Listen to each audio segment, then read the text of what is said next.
Hello everyone, welcome to my channel Geo Enthusiast, where I feature innovative video lessons of geography. So let's move into today's topic, an earthquake. Following topics to be covered in today's video lesson. What is an earthquake? An earthquake is a sudden and temporary motion or a series of motions which originate in a limited region and then spread out from the place of origin in all its directions. The point where earthquakes are generated first is called focus or hypocenter, while the point where the shock waves reach surface, that is known as epicenter. The duration as well as the direction of motion can be estimated precisely with seismographical methods. The waves generated by an earthquake are measured by seismograph. So in simple word, an earthquake is a shaking of the earth. It is a natural event. It can be human induced as well. It is caused due to release of energy which generates waves that travel in all directions. Now the next question is, why does the earth shake? So the release of energy occurs along a fault. A fault is a sharp break in the crustal rocks. Rocks along a fault tend to move in opposite directions, and as the overlying rock strata press them, the friction locks them together. However, their tendency to move apart at some point of time overcomes the friction, and as a result the block gets deformed and eventually they slide past one another. This causes a release of energy and the energy waves travel in all directions. So this point where the energy is released is known as focus or hypocenter of an earthquake. And the point very nearest to the focus is known as epicenter. It is the first one to experience the waves.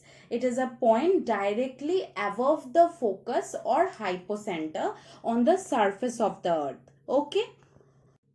All natural earthquakes take place in lithosphere. An instrument called seismograph records the waves reaching the surface, a curve of earthquake waves recorded on the seismograph. So, earthquake waves are basically of two, body waves and surface waves. There are 4 types of earthquake waves, 3 discovered by R.D. Oldham and later by A.E.H. Love. So these are P waves, S wave, Rayleigh waves or L wave and Love wave. So what is P wave? P wave is known as primary wave. This wave have the shortest wavelength among the 4 and also called push wave.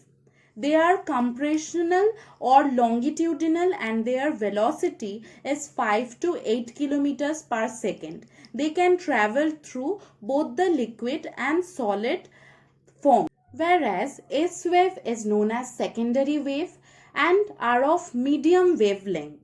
It also called shake or shear wave.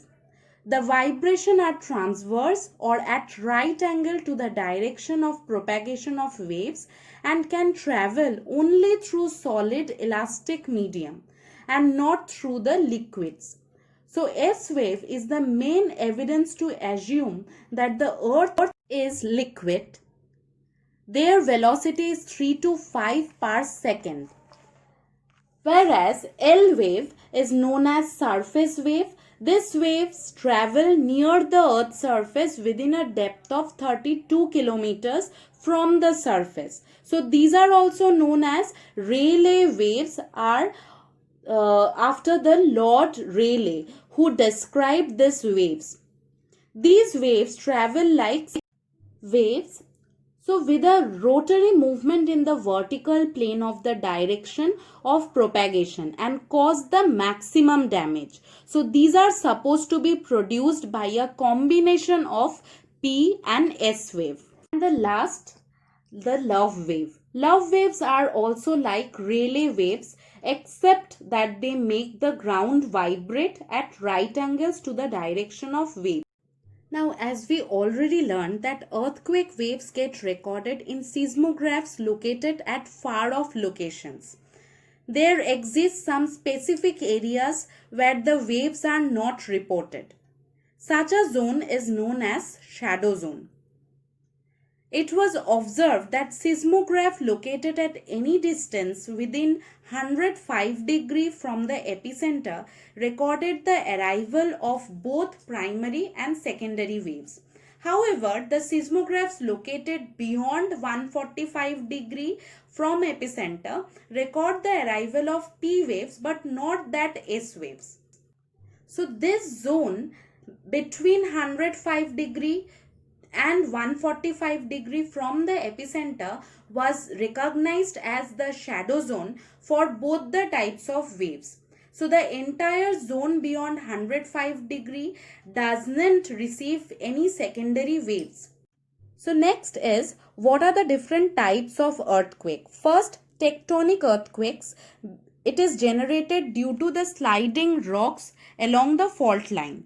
Next, a special class of tectonic earthquake is volcanic earthquake. However, these are confined to the areas of active volcanoes and volcanic eruptions.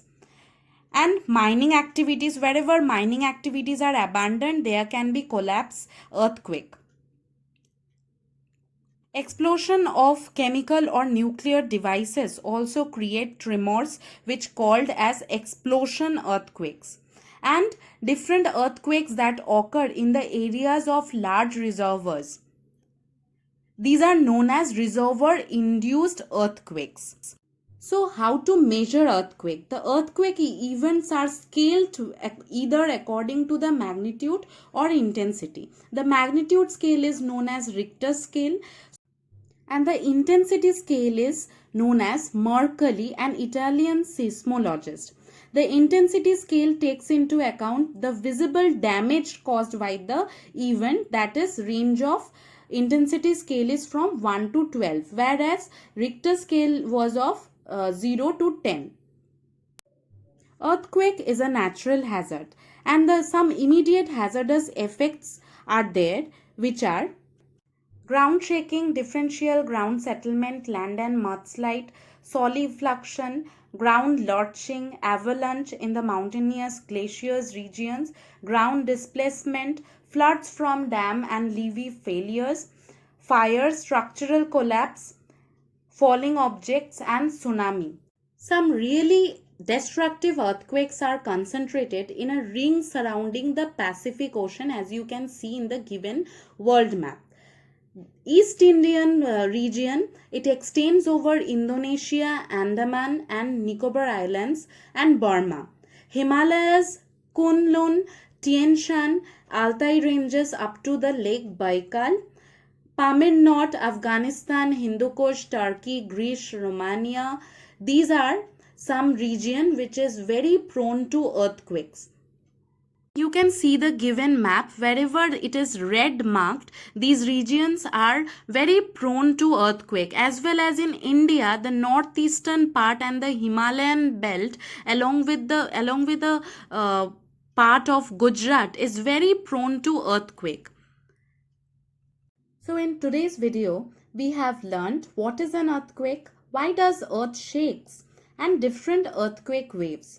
The distribution of earthquake prone regions. As you can see, few recent earthquake occurrences such as tremor in Hindu Kush region on December 20th, 2019, 20 aftershocks in Indonesian region few days back, we have clubbed over here. So there's a homework for you to jot down few recent earthquakes and their intensity and comment us your doubt in the comment section down below. And for more such video, don't forget to subscribe Geo Enthusiast. Thank you.